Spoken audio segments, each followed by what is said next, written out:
केली नाही। ते आम्हाला सांगतायत की आम्ही बाळासाहेबांच्या विचाराचे, आम्ही बाळासाहेबांच्या विचाराचे, आम्ही खरा बाळासाहेबांचा विचार जपलेला आहे।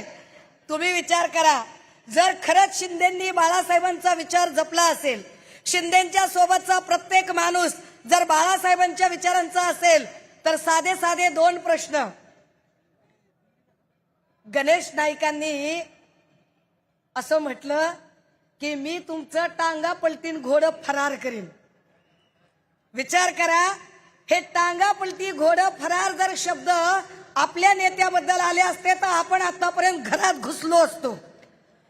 ज्या अर्थी यांचे सगळेच्या सगळे लोक बॅकसीट घेऊन बसतात आणि आपल्या नेत्याचं टांगा पलटी करणाऱ्या माणसाला पलटून उत्तर सुद्धा देऊ शकत नाहीत, ते बाळासाहेबांच्या विचारांचे वारसदार कदापि असू शकत नाहीत।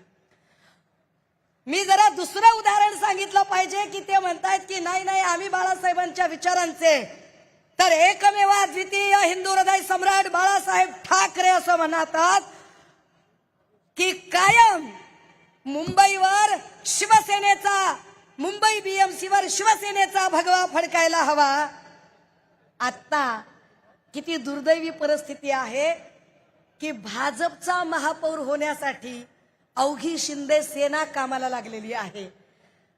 त्यांच्या पक्षाचा महापौर करण्यासाठी नाही, भाजपचा महापौर करण्यासाठी ते सगळे आपली ताकद पणाला लावत आहेत।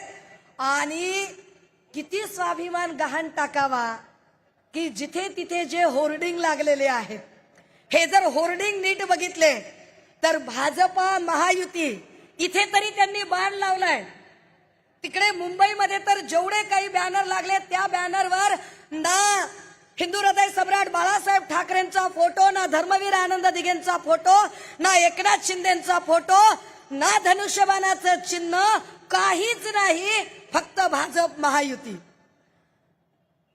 कुठे आहे स्वाभिमान, कुठे गेला तो विचार?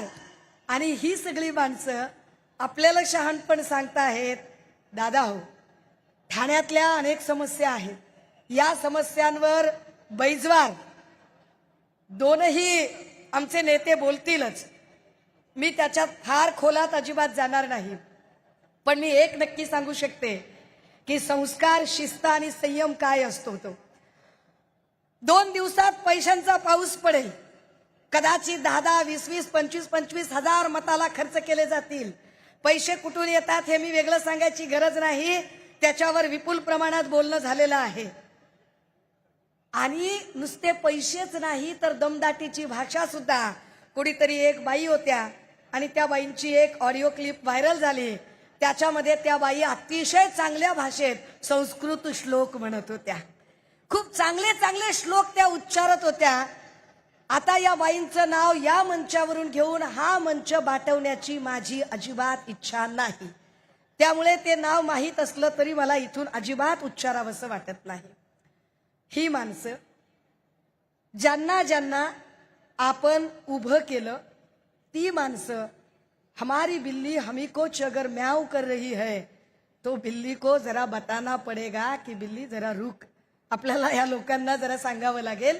या सगळ्या निमित्ताने ठाण्यामध्ये सातत्याने गेल्या 3 वर्षापासून ज्यांनी संघर्षाची भूमिका घेतली ते सन्माननीय नेते राजन विचारेजी इथे लढत आहेत आणि त्यांच्यासोबत तितक्याच ताकदीने इथले शिवसैनिक लढत आहेत।